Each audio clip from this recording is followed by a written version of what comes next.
The morning rain drizzled softly against the windows of Willow Bean Café, a cozy little corner shop that smelled of cinnamon, caramel, and new beginnings. Inside, Emily Carter moved gracefully between tables, a woman in her early 30s, with a gentle smile that never quite reached her eyes. She wore an old apron dusted with flour, her brown hair tied loosely as she hummed along to the soft tune playing from the radio. Behind the counter, a little girl sat on a stool, swinging her legs and coloring on a napkin. Lily, 7 years old, had curls as wild as sunshine and eyes filled with curiosity. Every few minutes, she'd look up and say, "Mommy, when I grow up, I want to make coffee just like you." Emily chuckled, handing a steaming mug to a customer. "Then you'll need to learn patience first, sweetheart. Coffee takes time just like people." The cafe wasn't just a business, it was Emily's sanctuary, a dream built from heartbreak and hope.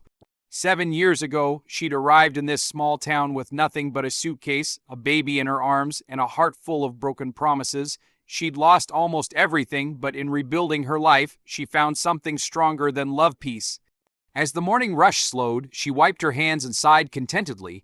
That's when the bell over the door jingled and a cold gust of air swept through. Emily looked up and froze. Standing in the doorway was a man she never thought she'd see again, Ethan Blake. The man who once promised her forever, then walked away without a goodbye. Ethan stepped inside, shaking the rain from his black coat. He looked older, sharper, the kind of man who commanded rooms and signed deals worth millions. His soft brown eyes now carried the weariness of power. For a second, neither of them moved. "Coffee, please," he finally said, his voice calm but uncertain. Emily's heart pounded as she reached for a cup.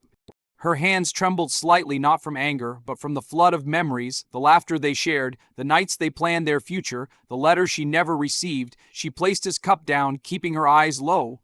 "Still take it, Black." Ethan looked at her, surprised. "You remember. Some things," she said softly, "don't fade as easily as others." He sat by the window, watching the rain. The cafe was warm, filled with chatter and music, everything his sterile office towers lacked. He noticed the photos on the wall, customers, friends, families, and one photo stopped him cold, Emily holding a newborn baby. The date scribbled below read 7 years ago, the same year he'd left for New York. He glanced at the little girl behind the counter, the one with his same hazel eyes. A strange unease washed over him. "Beautiful place," he said finally. "You built all this." Emily nodded. "Yes, from scratch."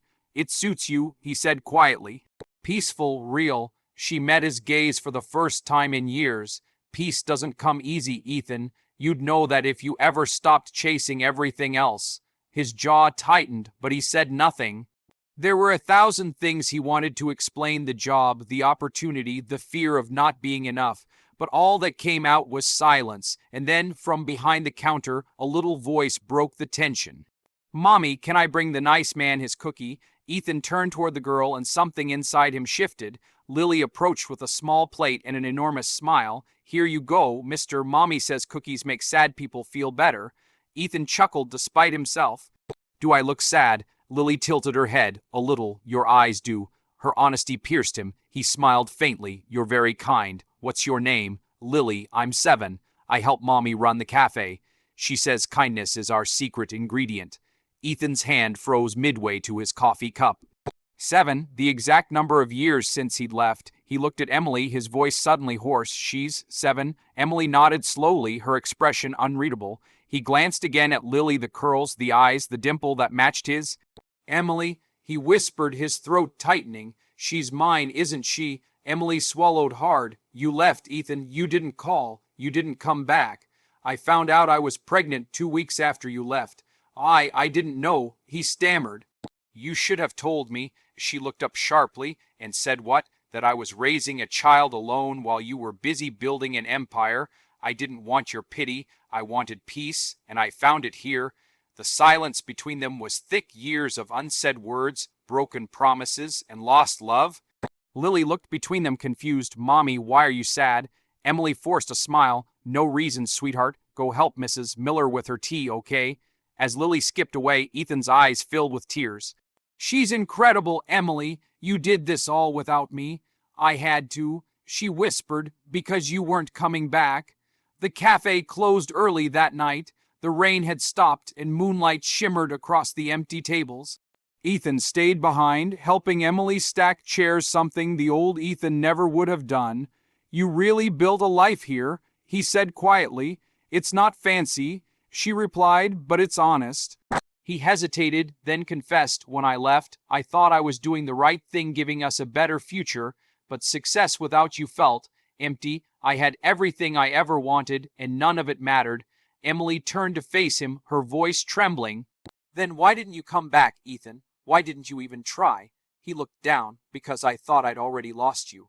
Tears welled in her eyes. For years, she'd carried anger, pain, and unanswered questions. Now, hearing him speak so humanly, it hurt, but it also healed. Before she could respond, little footsteps pattered from the back. Lily appeared holding a crayon drawing. "Mommy, look, it's us." Emily smiled softly. The picture showed three stick figures, a man, a woman, and a little girl, all holding hands in front of the cafe. "Who's this?" Ethan asked gently. "You." Lily grinned. "Mommy said everyone deserves a second chance." Emily froze. "I said that about a customer who spilled coffee," she whispered. Ethan chuckled through tears. "Out of the mouths of angels." He looked at Emily, voice breaking. "Please, let me try again. I missed her whole life. But if you'll let me, I want to be part of it, even if it's just one cup of coffee at a time." Emily studied his face, the man who'd once left, now humbled by life. There was sincerity in his eyes, the kind that couldn't be faked. Maybe people didn't change overnight, but sometimes they came back to finish what they never should have abandoned. A week later, Willow Bean Cafe buzzed with laughter. The rain had been replaced by golden morning light streaming through the windows. At the counter, Ethan awkwardly wore an apron, handing out croissants while trying to keep up with orders. Lily giggled as he burned a pancake. "Daddy, you're doing it wrong." He laughed, surrendering the spatula. "I'm learning, sweetheart. Your mom's the real boss here." Emily watched them from across the room, a smile tugging at her lips. The bitterness that once lived inside her had softened into something lighter. Forgiveness, maybe, or perhaps closure. Customers whispered and smiled at the sight of the powerful CEO working behind the counter of a tiny cafe, wiping tables and laughing freely for the first time in years. When the morning rush slowed, Ethan handed Emily a cup of coffee, the one she always made for him, the same blend she'd named Second Chance Roast. "To new beginnings," he asked softly. She took a sip, smiling. "To peace and maybe to forgiveness." Lily ran up, wrapping her arms around both of them. Family hug. Emily looked into Ethan's eyes, and for the first time, there was no anger, only understanding. Life had hurt them, but it had also taught them what truly mattered. Sometimes love doesn't come back to remind you of pain, it comes back to rewrite the ending. And as the morning light filled the cafe, Emily realized something beautiful. She hadn't just built a business. She'd built a home, one where love finally found its way back. The story, years after leaving her, the CEO walked into her cafe, then her girl looked up, is a deeply emotional and heartwarming journey of love, loss, and redemption. It beautifully captures how time, distance, and success can change people, yet never erase the pull of true connection. Emily's life symbolizes strength through pain. She built her cafe, her peace, and her daughter's happiness without depending on anyone, proving that even after heartbreak, life can bloom again. Ethan's return, once a wound, becomes a moment of healing, not because of apology alone, but because of humility and the courage to face his past. Through Lily's innocence, the story reminds us that forgiveness is not forgetting, but choosing love over bitterness. Her childlike wisdom bridges two broken hearts and turns regret into renewal. In the end, the cafe becomes more than a setting, it's a metaphor for life itself. It's warm, imperfect, and built with patience. Just like coffee, the best things take time. The conclusion teaches that people do change, wounds can heal, and second chances are real when met with sincerity. It leaves readers with a powerful truth that love doesn't always return to repeat history. Sometimes it comes back to